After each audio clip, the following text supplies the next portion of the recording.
Welcome to the show. My name is Jeremy Poole, and I'm the host of The Moment on Real Estate Social, where we explore and celebrate the necessary transformational process one must go through to achieve a high level of success. Today we have the great pleasure of hanging out with Travis Groome. Travis is the founding partner of the One Real Estate Group. Yes, indeed. Travis, thank you for coming on the show, Absolutely. my man. How are you? Pleasure. I've been wanting to have Travis on the show for quite some time. Over the last few months, we've been kind of building crossing paths, crossing paths, and building a friendship. And we have a lot of the same friends. And by doing my research and looking into Travis, this guy is crushing it in the space. He has a great team. We're having fun. But more importantly, this guy's shoe collection. And that took a whole 30 seconds. It's super impressive. Well, Travis, as you know, the show's called The Moment. Yeah. What would you consider being your moment that allowed you to evolve and become the success that you are today? Now, you are very humble and chill and relaxed and all that, but you are very successful. I guess, was there an event or a series of events that allowed you to really morph and evolve to become who you are?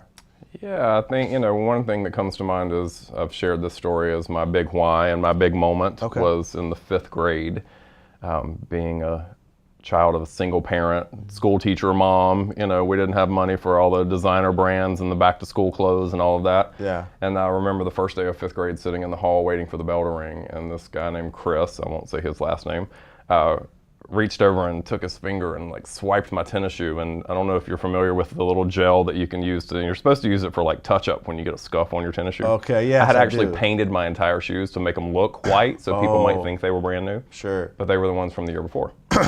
And that was that moment of embarrassment and humility, and then also at the same time realizing that it's not the things that define us, it's who we are. Yeah. That hopefully will be, more of what people talk about, but it also does kind of carry on to my adult life now with shoes, ironically, as you mentioned that. Because they are kind of a symbolic thing for me to start my day every day. When you get dressed and you put your shoes on, then that symbolic moment of walking in big shoes and not ever devaluing where I've come from, but understanding that plays a part in where I want to go and who I want to be. That's amazing. That's a really awesome story. I also like nice clothes. Yes, we've talked about your shoes and your clothes. he just makes fun of my shoes. I showed him my shoes. I didn't make fun of them. I showed him these shoes, and I told him that they were the fanciest shoes I have. And I wore the plainest shoes I have. And he wasn't very impressed, but I like them. I do too. Okay, let's get into it. All right. What does your team do differently that makes you so successful in this highly competitive market? Because we're here in King County, which is one of the most competitive markets in the country. Absolutely. So what are you guys doing so well or differently that allows you to do what you guys do? I'm very intentional, and everyone that's on our team is very intentional with thinking more about the solution. In this business and most sales industries, we get focused on the selling aspect and the transactional piece of what we do. Yeah. And we really want to take an intentional focus on listening. Every client is different, every transaction is different, their goals are different, and sometimes in the sales role we're looking at volume and we're looking at numbers and goals, and how we quantify those things can overshadow sometimes the value of what we do. And really, we're more focused on the solution that's working for that client in that situation and being part of a story that hopefully they'll share. Yeah. And whether it's a first-time home buyer or someone that's downsizing because their kids have gone to college and they can have their dream life in a condo and travel, whatever it is. Yeah. That's what we want to be part of, and that's our centric focus, is really the solution as opposed to the selling. Yeah. And I can totally tell. I mean, just from the stuff that I see on social media, the interaction, some of the things that you say on social media as well as your team. Your pictures and the images, it just seems like you guys have a really cool company team culture. Yeah. And I think that's really important, especially right now in this age, because real estate's hard. It's hard to be successful. I think a lot of people try to carry this image that they are successful. Right. But for those that actually achieve it, it's very difficult. So to maintain your energy, you come across very humble and very kind and caring, and so I applaud you for that. Well, thank you for that. Yeah. We do have a lot of gratitude, and again, I think when you do it for us, it's the right reason. The right reason. Or for some people, it may be called a different reason. Sure. But it really does come down to more about people, always. Awesome. Well, here's a question that I wasn't planning on asking. Get ready for the edit. What's the story behind the One Real Estate, the name, and the red circle? I have to give credit to my best friend in North Carolina who's owned a real estate company for almost 20 years now. Okay. And back in the early 90s, I remember making a comment about her not putting sold signs up when she would have a contract. She put, "You're too late." And it was an emotional connection that people driving through the neighborhood would make. And that was one of those people don't like to miss out on things. Yeah. And instead of just sold, she put, "You're too late." You're too late. But then, fast forward now in our real estate business and just trying to figure out, when we're showing houses to buyers, we don't tell them we're just going to find a house. We tell them we're going to invest the time and energy to find the one. The one. When we're selling properties, we're not going to just put it in the MLS and put a sign in the yard. We're going to be the one that sells it for the most, for the least amount of stress, all of those pieces. So those two words kept coming together. Everything we talk about in our business is the one. That's great. That's where it comes from. That's fantastic. I love that. I was not expecting that.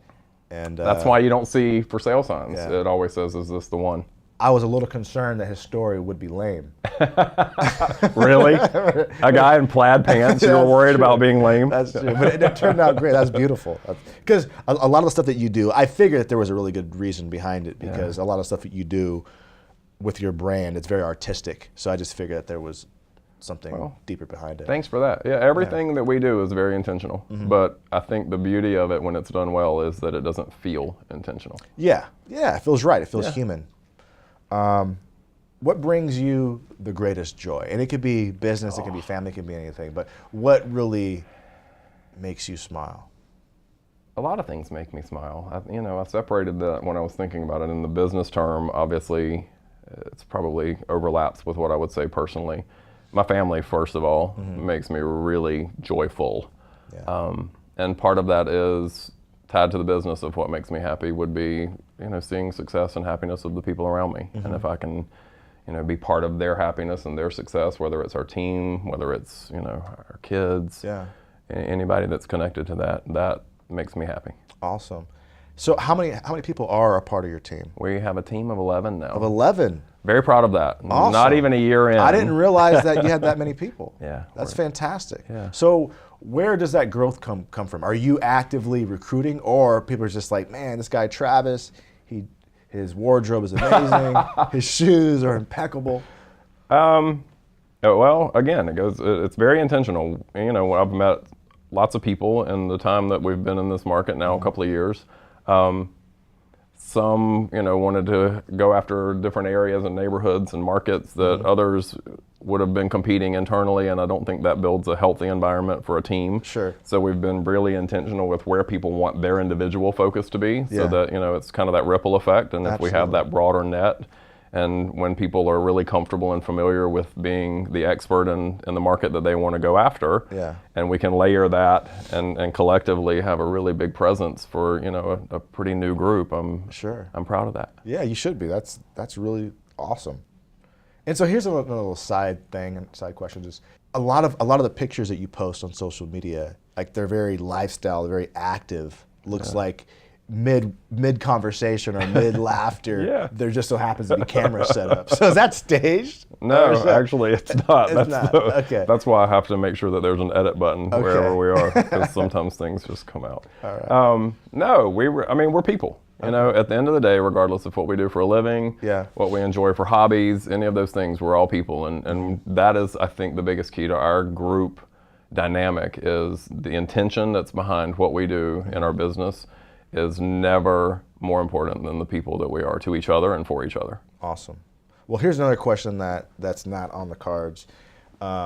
Few months ago, you reached out on social media and you asked if we can have coffee. Sure. Being as intentional and strategic as you are. This is like a loaded question. What was the purpose of that? Well, because I was hurt that we hadn't had this opportunity yet. Oh, okay. I mean, everybody else was sitting beside you and you were trying to put them, well, you're connected to a lot of those pieces, and it sounded like from what I knew on social media and how dynamic that environment can be, that we needed to cross paths more often. Awesome. Wow. We did. I'm glad that we did. I'm Yeah. honored and excited to have you on the show. Well, thanks. Yeah, I just wanted to That was fun. put you in a very uncomfortable position on camera really quickly and see how you handled that. Oh, has that moment happened? No. Okay. That's the one thing people ask me, what embarrasses you? And I'm like, I don't ever get embarrassed. Yeah. No, you seem That's like a probably really not laid good, back. No, that's great. That's fantastic. Here's a question that I know that you were expecting.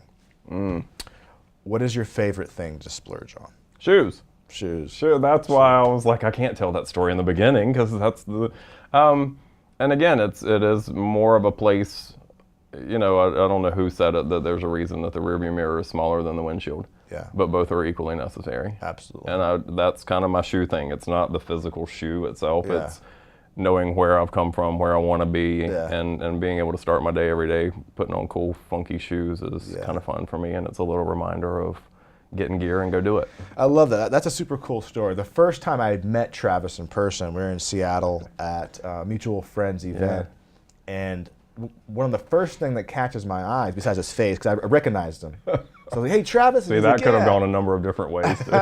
So recognized him, and I looked down at his shoes, and I just remember thinking to myself, wow, those are really beautiful slippers. Something that I'd probably want to try on, but I don't think I could pull them off. Sure you can. 2 questions. What kind of shoes were they, and how much were they, honestly? Oh my God. They were I don't remember where. They were silver. They had like sparkles all over them. They had tassels hanging off of them. Oh, those are Christian Louboutin.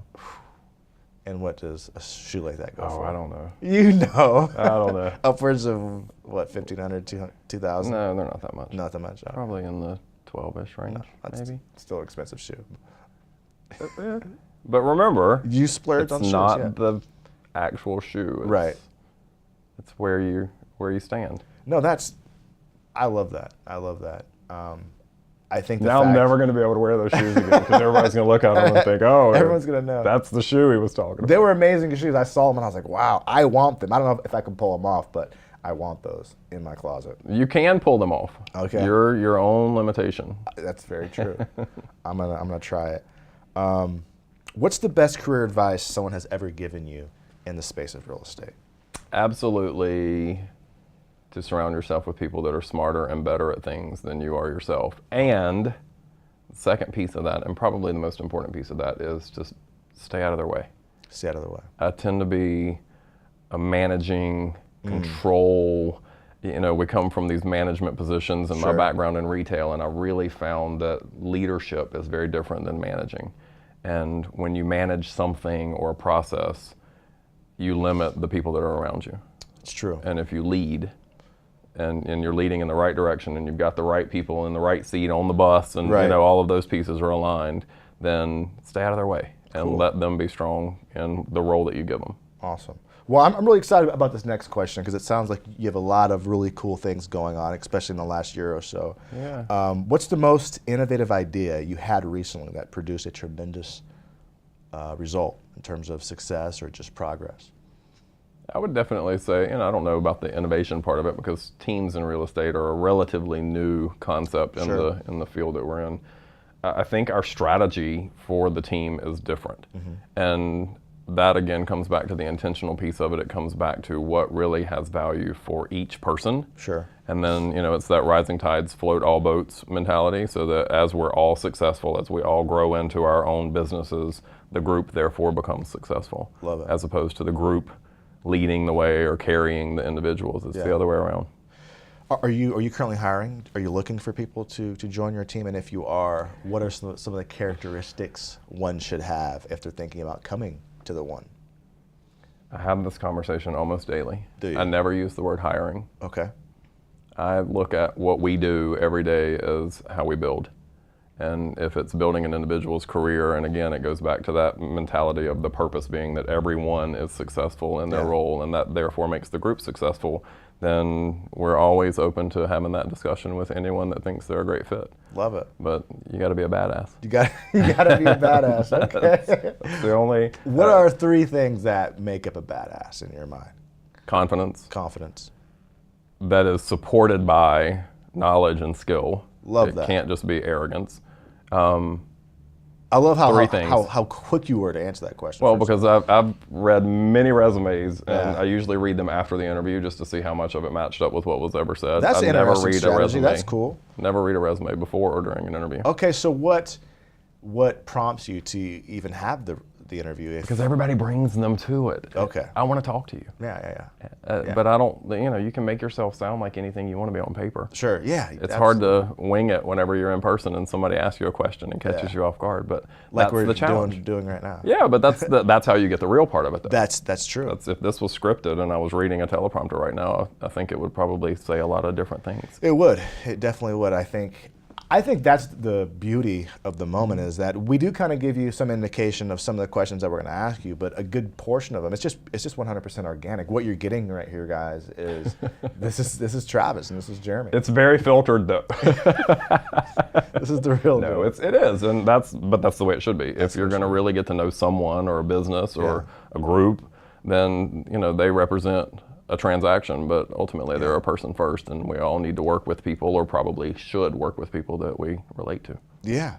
So on the way in here, you mentioned that new construction was something. You thought I was going to say something else? It was not.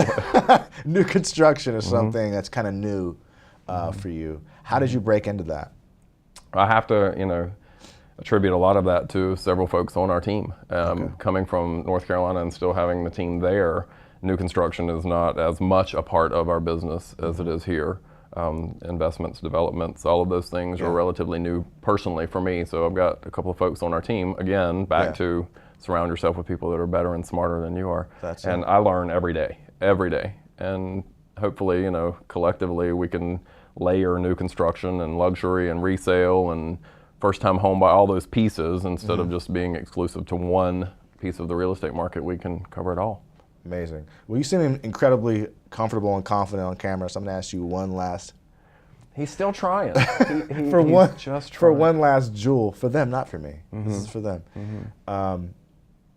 For those individuals out there who are seasoned agents, wanting and thinking about building a team, who want to be a Travis, what's one piece of advice that you can give them that might help them go from 0 to 100 like you have over the last year? Oh, I don't know.